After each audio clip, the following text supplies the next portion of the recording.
So if I come to blogs right here, you can see on the bottom left hand side, if you hover over show, it's already updated our links. So now instead of it saying blogs/1, it's going to say blog/my-blog-post-1.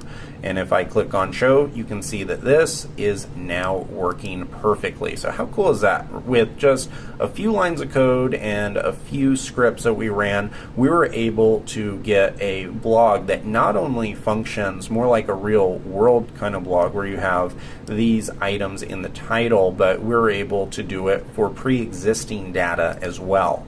And you can see if you click edit that this is right here. So I wanted to include this, and the reason why I included this in the course is not only because this looks a lot better for a blog, but also because this speaks directly to data flow management. So if we go to routes, you can see that we have our resources blogs just like this, and notice how we made no change on the routes whatsoever.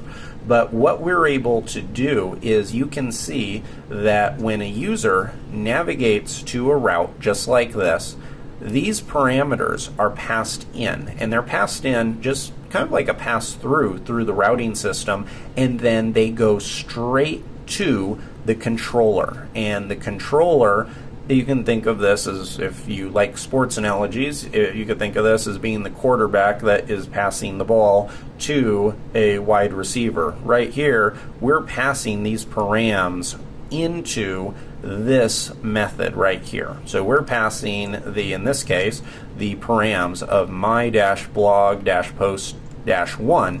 We're passing those values right here, and Friendly is taking them, it's running with it, it's handing it off to blog, and we're able now to store the instance of blog in that entire blog database record inside of this variable, and then it can be used in our actions like our show action, our edit action, and then it can be passed to the view. So then it can be passed to edit, it can be passed to index, it can be passed to show. Notice this is our same little instance variable right here, traveling all over the place to all these files, and it has access to it because it all started at the router, went to the controller, and the controller communicated with the model, and now it brought and delivered all of these items right here to the view. And if you are not new to Rails, then you may wonder why I keep on harping on this. And one, it's because this is the data flow section,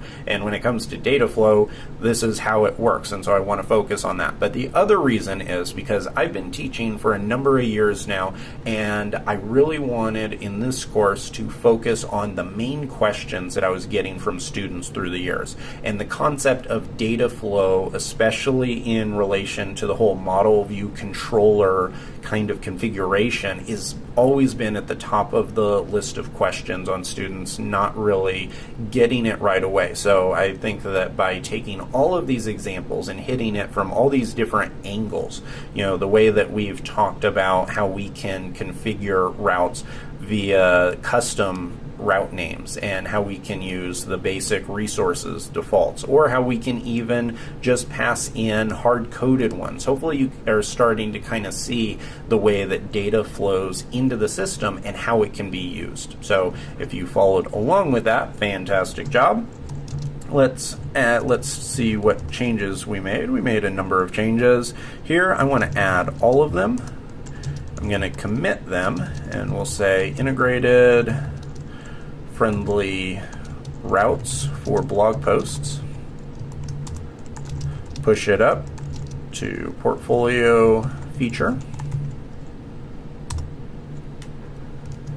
And then lastly, we can update our project management dashboard. We've completed friendly routes, and the next thing we're going to cover is how to implement custom actions for updating statuses. So I'll see you then.